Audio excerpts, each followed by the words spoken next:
बिस्मिल्लाहिर्रहमानिर्रहीम।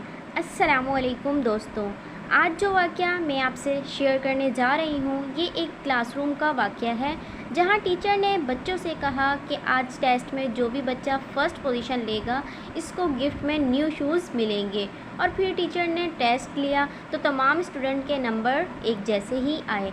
अब शूज़ की एक जोड़ी तमाम स्टूडेंट्स को देना नामुमकिन था, तो टीचर ने कहा कि हम कुरानंदाज़ी करते हैं, जिसका भी नाम आए ये शूज़ उसको ही दे दिए जाएंगे। तो टीचर ने तमाम बच्चों को एक कागज़ पर नाम लिखने को कहा और इस पेपर को एक बॉक्स में डालने को कहा। सब ने ऐसा ही किया। अब टीचर ने बॉक्स को अच्छी तरह से हिला लिया ताकि किसी के साथ कोई नाइंसाफ़ी ना हो जाए, और फिर सबके सामने एक पेपर को उठाया और उसे खोला तो उस पर नाम लिखा था ज़ैनब। सब ने तालियां बजाईं तो वो बच्ची ज़ारों कतार रोने लगी और फिर टीचर से अपना इनाम लेने के लिए आई। टीचर ने शूज़ की वो जोड़ी उसे दे दी। तो ज़ैनब वो बच्ची है जो फटे पुराने कपड़ों और जूतों से तंग आ गई थी। वालिद का साया सर से उठ गया था और माँ उसकी बीमार थी, इसलिए जूतों का ये इनाम उसके लिए बहुत मायने रखता था।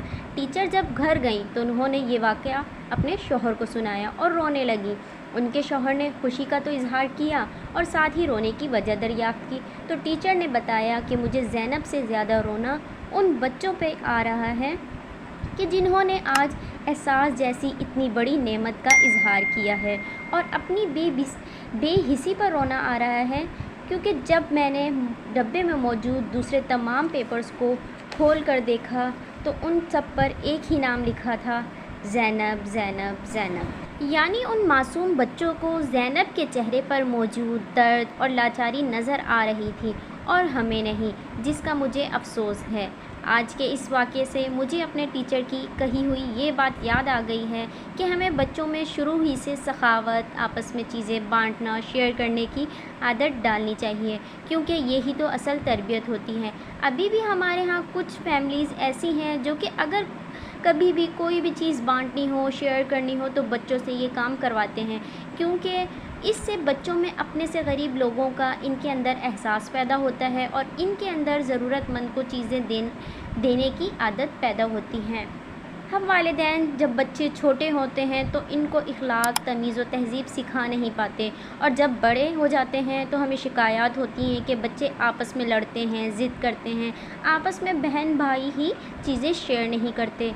याद रखें, जैसा बीज हम बोएंगे वैसा ही फल पाएंगे, इसलिए बच्चों को शुरू ही से शेयरिंग सिखानी चाहिए, तो इंशाल्लाह हमें इसका बेहतरीन रिज़ल्ट मिलेगा।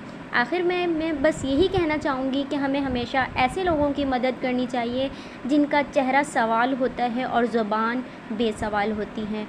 तो दोस्तों, चलती हूँ, दुआओं में याद रखिएगा। फिर लेकर आऊँगी आपके लिए एक नसीहत आमोज़ कहानी या कोई वाक़या जिससे आपकी और मेरी इस्लाह हो जाए। अल्लाह हाफ़िज़।